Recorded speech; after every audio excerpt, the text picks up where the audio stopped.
what has Glenn Beck's reaction been to Van Jones being fired? Because everyone agrees that Glenn Beck was the main guy who went after him. He got his scalp, and now what's he going to do with it? All right, well, Beck has a statement. His statement reads, "The American people stood up and demanded answers. Instead of providing them, the administration had Jones resign under the cover of darkness." So let's pause for a second. The guy resigns, still not good enough for Glenn Beck. He did it under the cover of darkness. When would you like to have him do it? Did it have to be at high noon? Did he have to do a press conference where he's like, "Hey, everybody, no, seriously, everybody, I want to apologize to Glenn Beck," and resign? I don't know when there's a good time to resign. So no matter what you do, it is never good enough for the conservative pundits and talk show hosts and politicians. You can never appease them. You can buckle from here to all the way to the end of your term, Obama, and you will never, ever appease them. So let's continue with Beck's statement. He says, "I continue to be amazed by the power of everyday Americans to initiate charge in our government through honest questioning.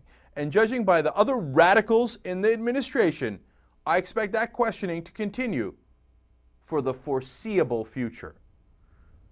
You understand?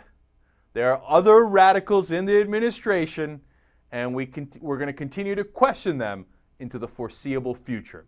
In other words, thank you so much, President Obama, for giving us license and at the same time legitimizing what we did by having him resign. You just sent a note to the whole country saying Glenn Beck was right, his crazy, conspiracy theories, this, that, and other thing. And if Glenn Beck draws somebody's name on a chalkboard and circles it enough, even if he misspells it, okay, we're going to buckle to his pressure. So they're going to come at you for 4 years now. In fact, then Glenn Beck tweets this out. Through Twitter, he says, "Watchdogs." I assume that's his listeners who go and try to dig things up. These are all in capital letters. "Find everything you can on Cass Sunstein, Mark Lloyd, and Carol Browner. Do not link before burning to disk." So, those are the next 3 people on his hit list. What are you going to do next time, President Obama?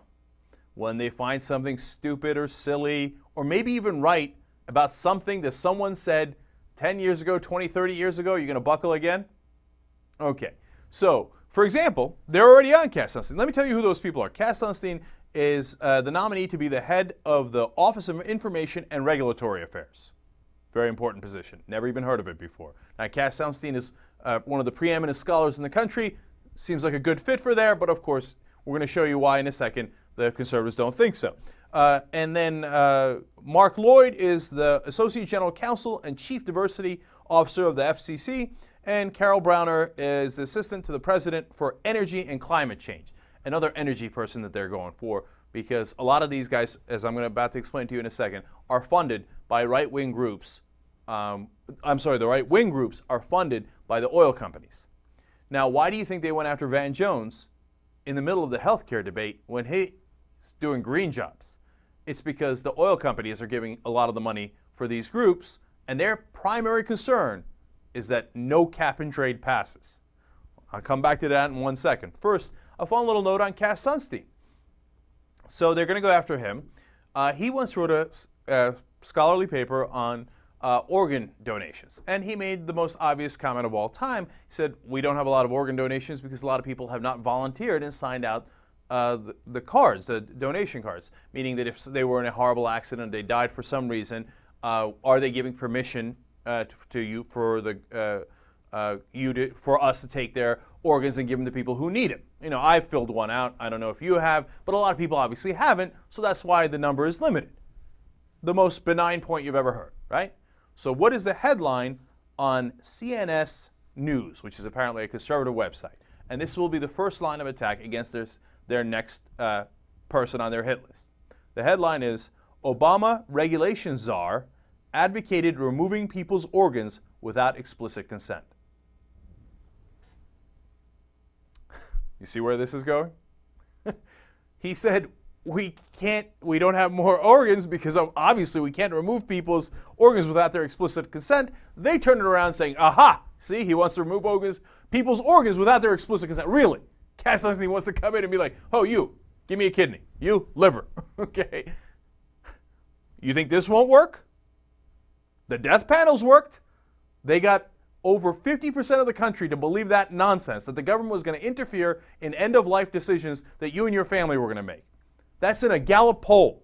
They got people to believe that because there was no defense. Okay?